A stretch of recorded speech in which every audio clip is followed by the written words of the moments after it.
त्या निमित्तान आज आमी संपूर्ण वंदे मातरम हे गीत म्हणून आयचो हो दीस आमी साजरो केल्लो आसा। बंकिम चंद्र चटर्जी यांनी ह्या गीताचे लेखन केल्लेले आसा। आनंद मठ ही कादंबरी, ह्या कादंबरींतल्यान आधार घेवन त्यांनी हे वंदे मातरमाचे हे लेखन केल्लेले आसा।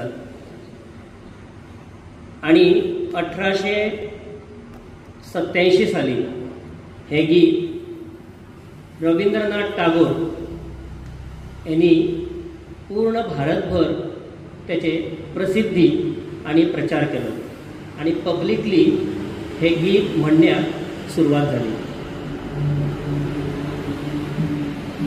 गीत बरयल्ले 1875 सालान।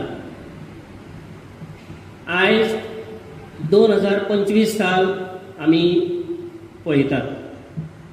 150 वर्सां जाली आणि 150 वर्सां जावन सुद्धा ह्या गिताक जेन्ना त्या टायमार म्हत्व आसलें तशेंच म्हत्व आयच्या ह्या सुद्धा टायमार आमकां दिसून येता। ह्या गिताच्या फाटल्यान रहस्य कितें आसा की ह्या गिताचे जर आमी प्रत्येक शब्द जर पळयलो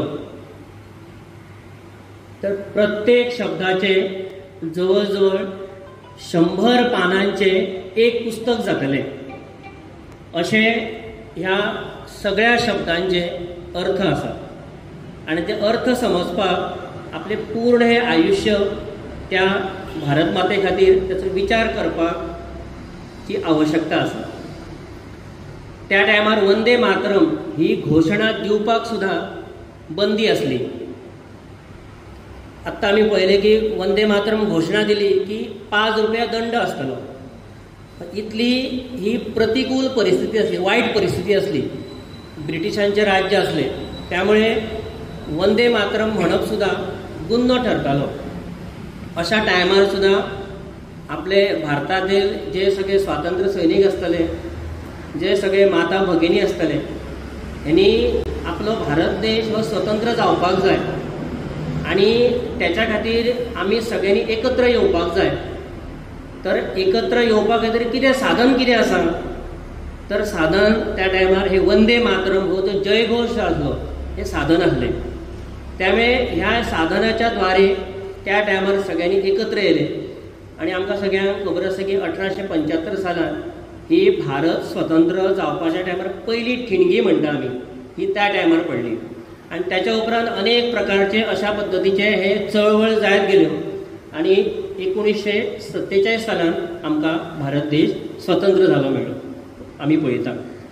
त्यामुळे आमी सगळ्यांनी इतले सगळ्यांनी लक्षात ठेवपाक जाय की ज्या स्वातंत्र्य सैनिकांनी, ज्या कुटुंबियान, ज्या सगळ्या फॅमिली मेंबरान आपल्या कुटुंबाचो त्याग केल्लो आसा भारत देशाच्या स्वातंत्र्या खातीर, त्यांची याद म्हणून आमी एक सगळे मिळून एक संकल्प करूया की फुडल्या येणाऱ्या जो 2 ते 3 महिने जे आसतले ह्या 2 ते 3 महिन्यात एक तांकां श्रद्धांजली म्हणून हे संपूर्ण वंदे मातरम आमी हे पूर्ण पाठ करतले, बायहार्ट करतले आणि अशा पद्धतीचे वातावरण तयार करतले की आमच्या हायर सेकंडरी येणारी फुडली पिढी ही हांगासून जर कितें शिकून गेली तर एक शिक्षण आमी शिकून वयतले, पण त्याच बरोबर हे जे काही व्हॅल्यूज असतात, मूल्य असतात आपल्या भारता संदर्भात, तर त्याचे एक वंदे मातरम आपण आपल्या आयुष्यात ते आपण शिकलो, ते आपण पाठ केले आणि ते आम्ही पुढच्या पिढीक दिले।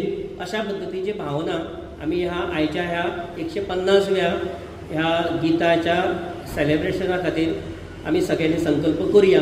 तुमकां परत एकदा सगळ्यांक आयच्या ह्या दिसाचे सगळ्यांक शुभेच्छा आणि भारत माते बद्दल तुमकां एक आदर स्थान निर्माण जावपाची जी कितें शक्ती जी आसा ती तुमकां ईश्वर तुमकां सगळ्यांक दिवं दी अशी हांव ईश्वरा कडेन मागता। धन्यवाद। Subscribe to Prime TV and follow all our social networking sites.